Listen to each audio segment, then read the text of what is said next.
Alright, so I'm making this video because I realize a lot of you have no idea where I work, or probably even what I do for a job. So I'm gonna show you inside the studio today, inside my company, meet some of the team, as well as show you some of the secrets of the magic.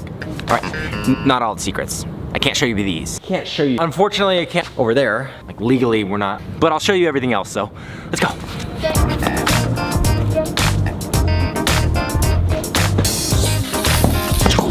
When you walk in, this is the front lobby. There's nothing here because we're not designers, we're filmmakers. But when you walk into the studio, you're given two options. Well, really three. You can walk through that door, which is what most people do, or you can look at this blue door or the red door and decide which one you want to go through.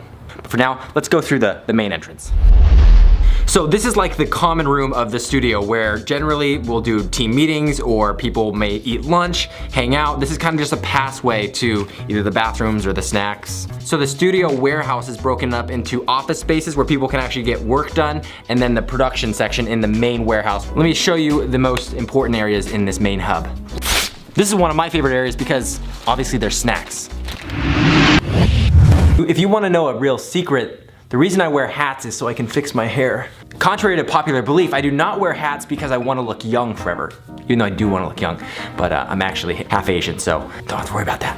My favorite part about the studio is working with such talented people. We've got people on the team like illustrators, merch, composers, coders, production coordinators, prop makers, project managers, comic book artists, animators. Hi. You're not supposed to say. Oh, I'm not supposed to. Game designers, writers, more writers, camera people, producers, mannequins. Watch yourself. I'm married. So this is a really fun room. This is the art room where we craft a lot of our fun miniatures or props that you see in the videos like this. We've got a little area of miniatures. Let's see if you recognize any of these. Hundreds and hundreds of shoes here, mini luggage, couch, popcorn kernels, almonds, mini chairs, beds, cute mini lamps, fake glasses of wine, a rotting, I hope this isn't real. It's for a short about pirates coming out very soon. Let's head in the warehouse. My buddy who works in this office makes some of the most amazing cat videos for the internet. Let's go meet him. This is Aaron from Aaron's Animals, and this is the star, Prince Michael. Meow. This is the play area, or you could call it the workout area, because when you play a Nerf game, you are drenching in sweat. I'm not gonna show you the full tour of the Nerf space because I've got a video on that, so you can click somewhere over here. Play is a really important part of the creative process. So starting a little Nerf battle during the day is something we do often. I will show you one of my favorite features of the Fortress. It's the zip line. Hey Kyle, can you come film the zip line part? This is Kyle, he's gonna film. This could be sketchy. Have you done it since it's broken? No, they said don't do it. Who said? Everybody. I think Ryan. Oh. Oh doggy, here we go.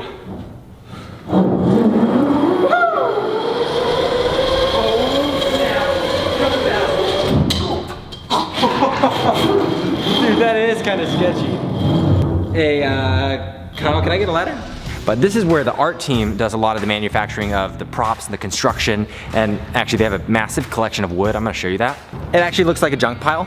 Generally, you come out here if you're looking for something, you're gonna find it. Just gonna take some digging. This back area is where we store our props. We have shelves on shelves full of everything from chairs to couches. You might be wondering why this is blocked out. I can't show you that. That is completely top secret. Eventually you'll find out what it is. This is where we're starting to store our merch that's coming in. You know, if it doesn't sell out, I'm gonna be stuck with a lifetime supply of shirts. This is where we keep most of our tiny props. Unfortunately, I can't show you over here, over there. Legally, we're not allowed to show all this stuff. But I wish you could see it. Ah, it's so cool.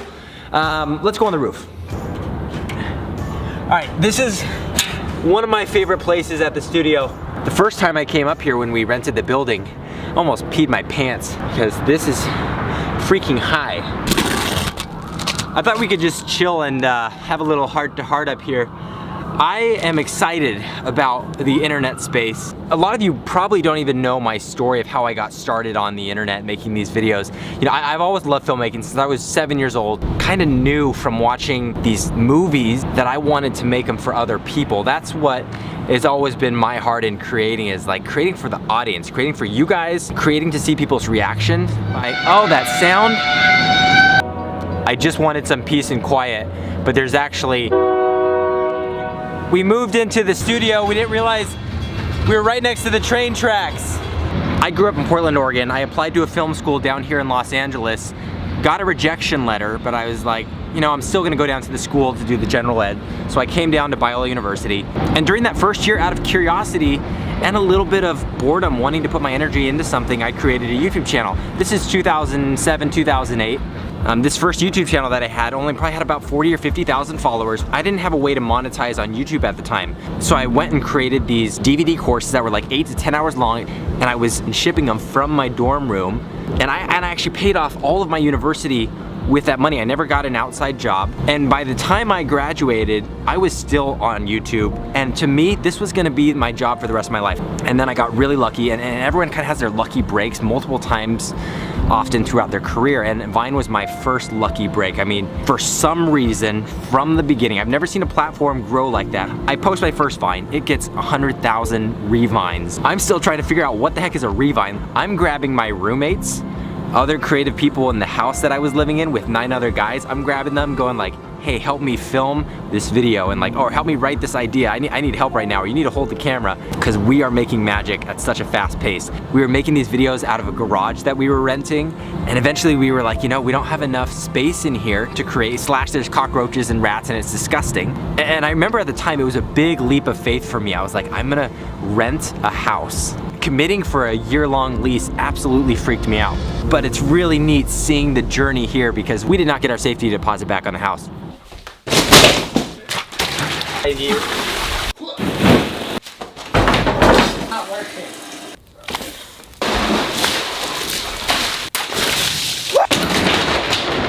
And we knew after we had team members putting desks in the entrance right next to the front door in the kitchen, and then eventually getting ready to go in the laundry room, we were like, this isn't okay. We need space. And we took another leap of faith, saying, I think we can afford rent on a warehouse. So that's where we are now. And I never want to take this for granted, because it could all go away any day. You never know, an algorithm changes, and yeah, I think there are no guarantees in life. I love creators. That's why I'm thinking in the new year, I would love to figure out a way to, I don't know if it's incubate or just mentor creators. And we have a lot of space, right? We have 15,000 square feet, and we are growing our team here, but we're not using all the space. So I'm thinking about opening up a couple offices, just small space, and allowing 2 or 3 very small, either individual YouTubers or a team of like 2 who have just started to figure out their thing. I mean, I want these to be people that you know they're going somewhere, they just haven't figured out all the steps, and hopefully by being here with us, they can get a mentorship to figure out and skip a lot of the stuff we had to spend time learning. If that sounds at all interesting to you and you're a creator and that resonates and you're like, I actually do just need help with the production. I'm not saying we're gonna do it for you. I'm saying we have a lot of gear, we have a lot of space, and I'm not asking for a % of your business. I want you just to be able to know that you can access us, because I have found that even though I'm an introvert and I love creating by myself a lot of the times, I found that there's so much power in people that you've got to reach out and ask questions. You know, I'm just spitballing here almost on camera. I probably shouldn't. I'm gonna have my team watch this and be like, what, we're incubating people? Incubating? Hey, there's Kijan. I'm gonna cut it off here because it was super good hanging out with you guys. I gotta get my 2 kids fed, read in bed, and the wife fed as well, because I'm bringing home the bacon. Videos here, subscribe here, peace. Oh, I need to work out more.